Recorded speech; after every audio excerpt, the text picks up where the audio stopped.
The signature every century has been its skyline. The very ancient, the old, the medieval, the modern.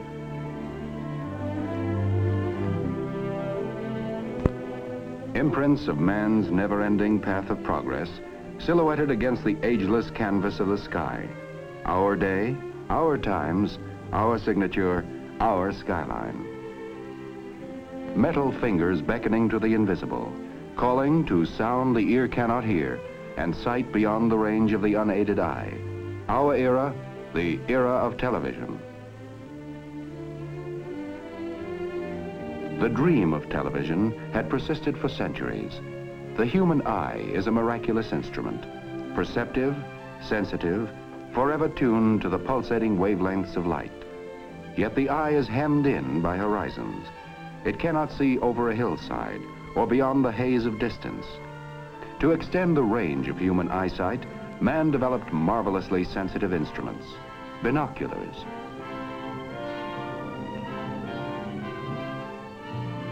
Giant telescopes to probe the furthest span of space.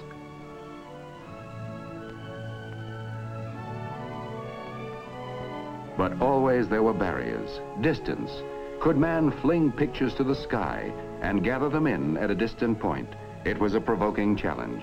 And nowhere did the challenge provoke more unending experiment and research than at RCA.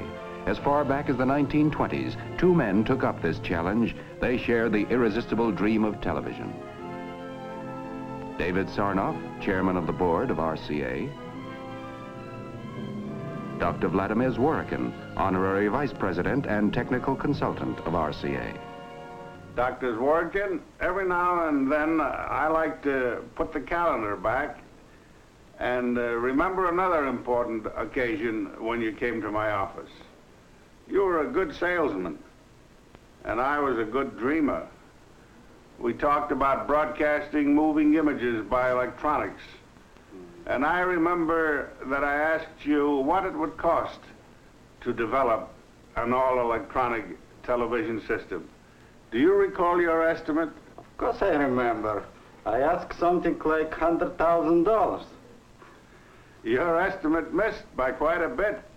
It cost RCA more than $50 million to create, develop, and introduce America's first all-electronic television system.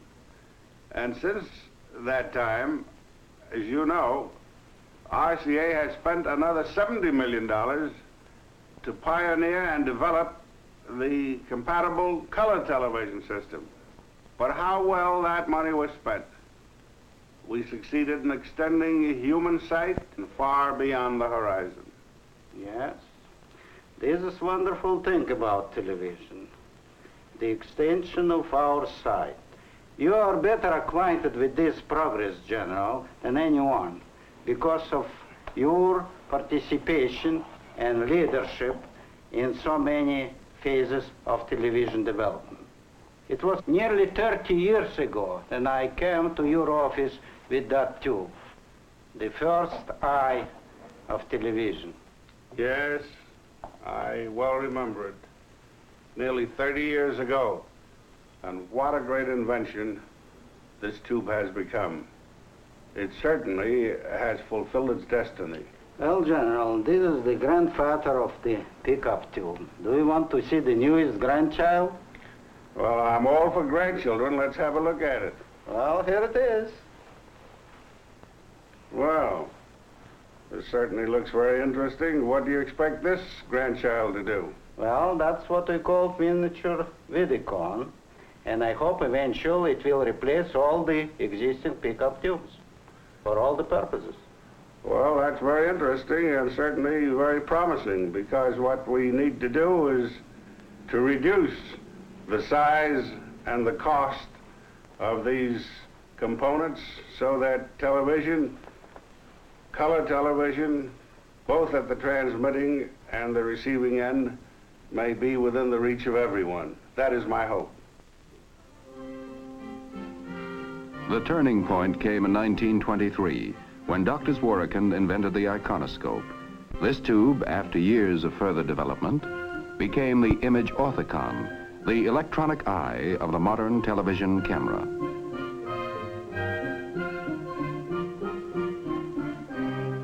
In 1929, Dr. Zworykin and his associates announced the first successful electronic kinescope, forerunner of today's television picture tube.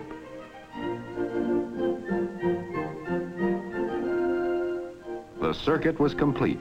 All electronic television was achieved. It worked. How? The lens of the television camera acts like the iris of the human eye. It gathers in the light rays and focuses them on a mosaic of light-sensitive material that is built into the picture tube. The light-sensitive material converts the light into electrical impulses, a reaction varying with the strength of the light.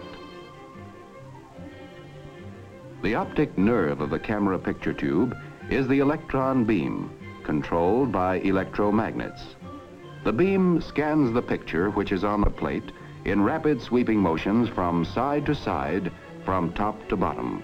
When the beam hits the image, it loses varying amounts of electrons and then bounces back to the opposite end of the picture tube, where it is amplified millions of times.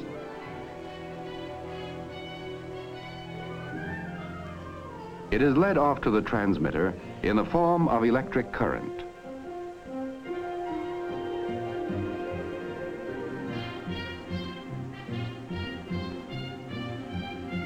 The signals are broadcast as radio impulses into space.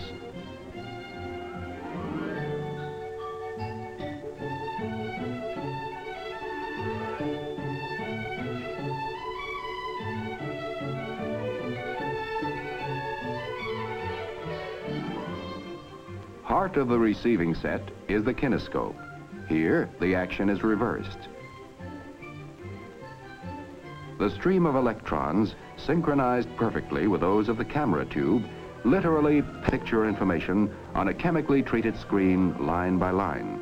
The glow is bright when the beam is strong, less bright when it is weak. Thus, the picture is reassembled. 1931. Atop the Empire State Building, the National Broadcasting Company, a service of RCA, erected the transmitting antenna for experimental television station W2XBS.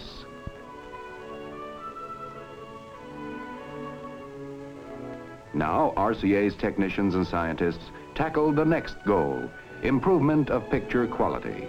Hitherto, using a mechanical process, the best that could be transmitted was a crude signal of 60 scanning lines. RCA turned to the new science of electronics, discarded the mechanical spinning disc, and soon doubled, tripled, then tripled again the scanning lines. Now television was really on its way. In 1937, television strode out of the studio with mobile vans developed by RCA and NBC, versatile, self-sustaining. New eyes, new vision for the world. A man could sit at home, yet his eyes could scan the countryside. A bright new era dawning, a new dimension in communications. Distance reduced to microwaves, walls, barriers, mountains erased. Television, the ultimate triumph in man's search for sight beyond the range of the human eye. 1939, television is ready to make its official public debut. The setting could hardly be more perfect. The New York World's Fair. Its theme, the world of tomorrow.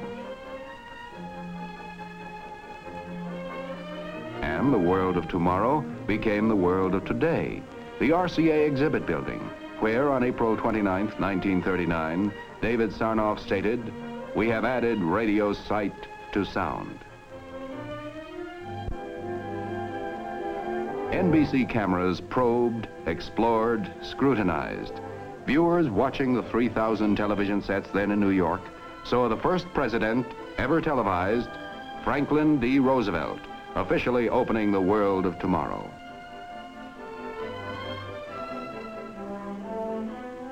Via television, the viewers toured with the King and Queen of England through Pavilion and Midway. Day by day, television produced new adventures, new vistas, new excitement, new thrills. NBC presented the first baseball game ever televised, August 1939. 1940, the nerve-tingling drama of a national political convention, the first ever televised. Philadelphia and New York were knit together by the electronic miracle of television. Radio relays, pioneered by RCA, and the telephone company coaxial cables wiped out the horizon as the far limit of telecasting. Still in the trial and error stage, television began studying its own future as a tremendous new medium of entertainment. The first programs were simple, unpretentious, proving grounds for technicians, cameramen, directors, writers, and performers. Slowly, the know-how was gained. Bit by bit, creative imagination began to give form and substance to the new art form called television.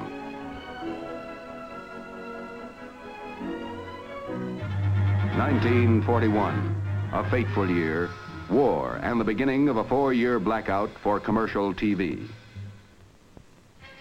And television enlisted for the duration. Research went forward at war tempo. At RCA's David Sarnoff Research Center, Princeton, New Jersey, 24-hour shifts explored every corner of the new world of electronics.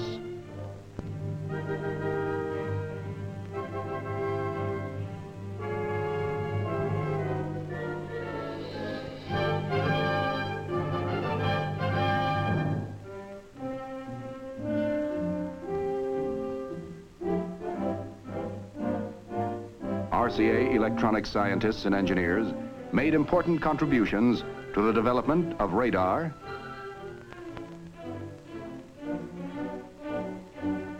sonar for submarine detection, the sniper scope that made it possible to see a target in darkness. Thus, the progress of perhaps a peacetime decade was compressed into 4 short years. 1945, the war over. After 4 years of unparalleled war effort, denial, sacrifice, the American public hungry for the rewards of peace. And television, with its promise of endless hours of enjoyment, entertainment, was part of the peacetime dream.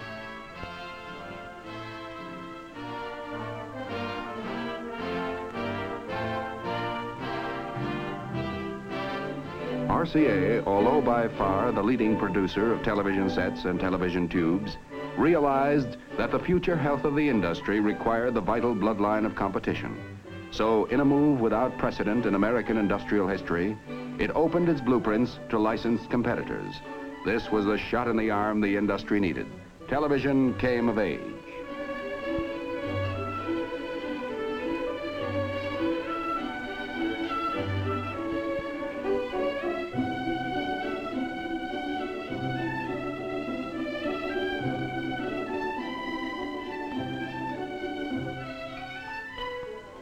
In the NBC studios, the cameramen, lighting experts, set designers, writers, directors were experiencing, studying, learning the new techniques of a great new medium.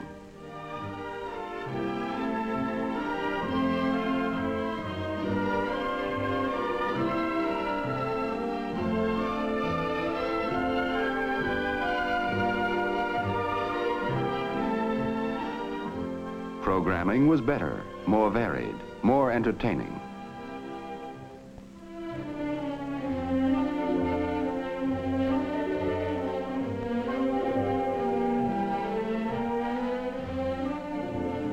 (1949), an historic television first, a presidential inauguration.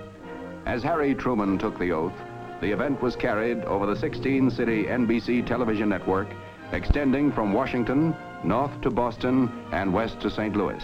Television was moving with giant strides, and in less than half a dozen years, a flip of a switch in master control could send the television image coast to coast.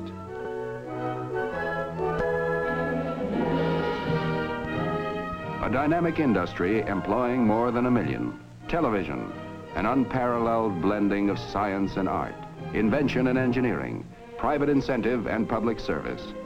By television, American business has found a most effective advertising medium, and in turn, advertising has provided the resources that sustain the standards of programming and permit the never-ending research that is the heart of the television industry.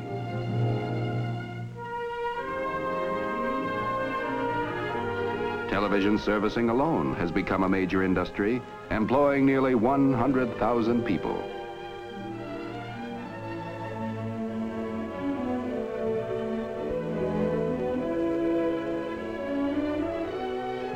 Yes, in little more than a wink of time, television has entered our homes, our lives, imprinted new silhouettes on our skyline. And all this has been just the beginning. There was still another dream to be realized, still another dimension to be added. Black and white television had been the herald. It put millions of TV sets into our homes, built hundreds of TV stations, created an industry, an art, a public service, an exhilarating component of our American way of life.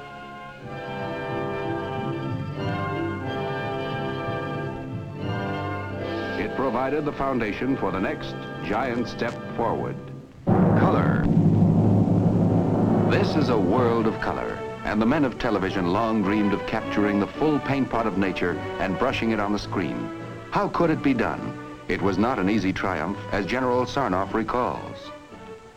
When we first began to think of television in the early 20s, we would have been content if only the rose could have been televised in black and white. That miracle had no sooner been achieved when the eye, sensitive to color, observed that the rose in monochrome lacked its true beauty, and the cry went up for color. Never had scientists been put under such pressure and demand. It has been my privilege and a fascinating experience to watch the scientists at work on color television.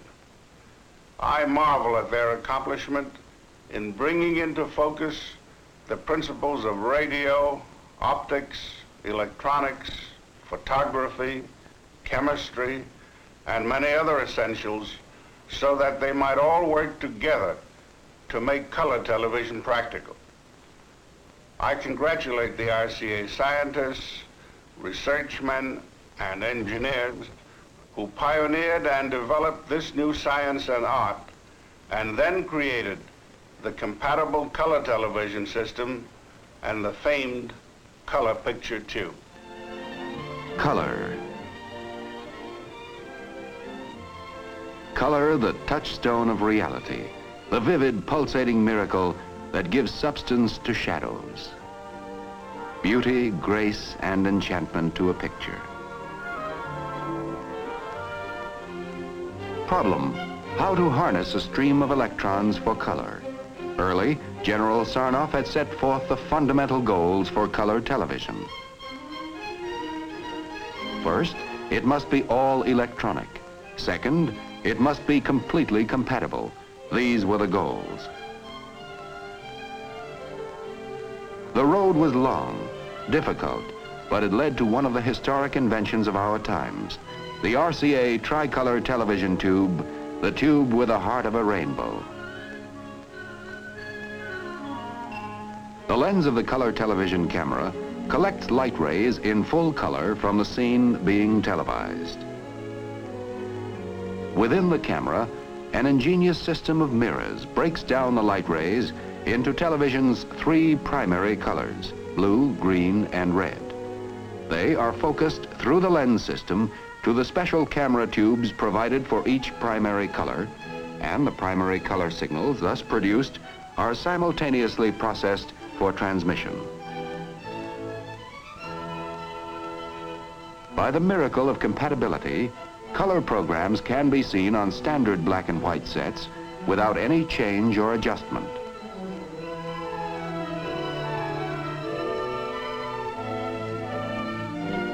Color receivers, which can also pick up standard black and white broadcasts, decode the color information and apply the picture in all its vivid beauty to the tricolor tube. The world of color. Color captivates attention and brings the beauty of creation close to home. Color transforms the commonplace into the beautiful. It makes the humdrum memorable, gives new power to advertising and merchandising. color, the fabric of the rainbow riding piggyback on an invisible stream of electrons. The Tournament of Roses in Pasadena, California. Telecast in color by 21 stations of the NBC network in the first west to east transmission in color on New Year's Day, 1954.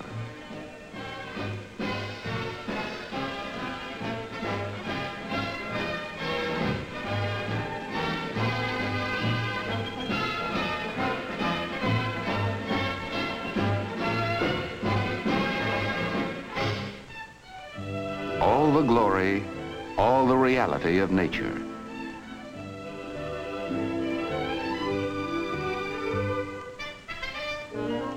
With the added dimension of color, television programming probed new horizons. Once again, technicians and artists accepted the challenge. In an incredibly short time, they had devised the techniques to integrate color into television programming. An old word took on new color, new meaning. Spectacular, an adjective made over into a noun. Spectacular, the finest in television programming.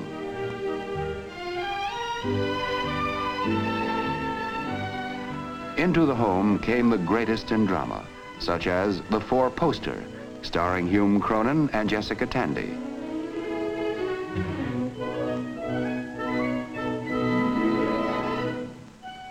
The list of spectaculars continues to grow to imposing proportions. An entirely new adventure and entertainment for the American public. For pioneered and developed by RCA, is counted as one of the outstanding scientific and artistic triumphs of the 20th century. It has added a new dimension to the entertainment arts and has intensified television as a social and educational force.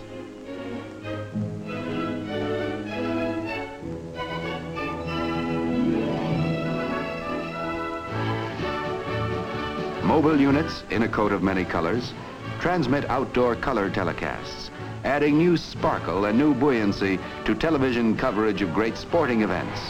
The first World Series ever color televised, 1955.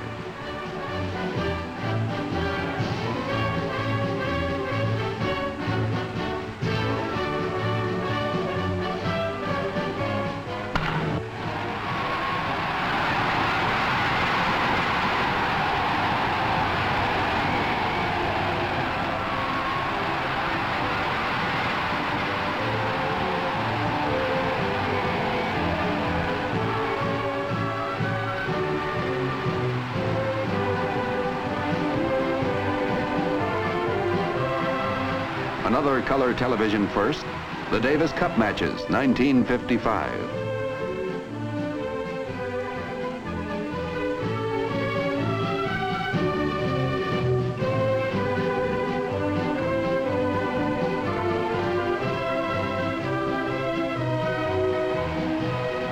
Football, the youngest art form, the easiest understood, the liveliest, the brightest, television full and captivating color.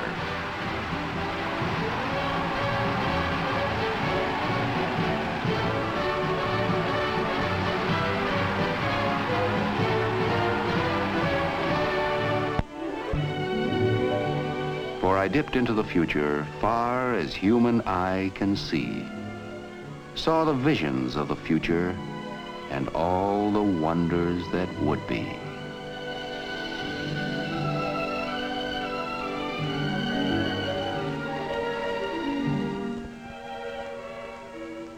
One day through television, the entire world will stream into our living rooms with the velocity of light.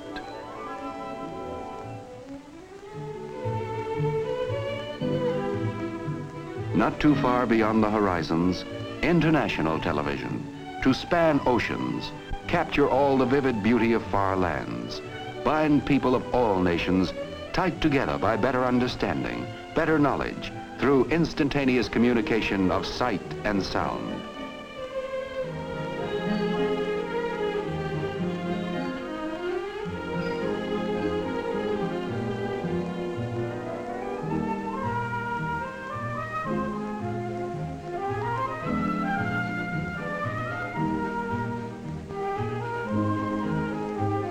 Motion, color, vibrancy, people, In the twinkling of an eye, it is caught by the lens of the color television camera, transmitted by invisible waves to all points of the compass.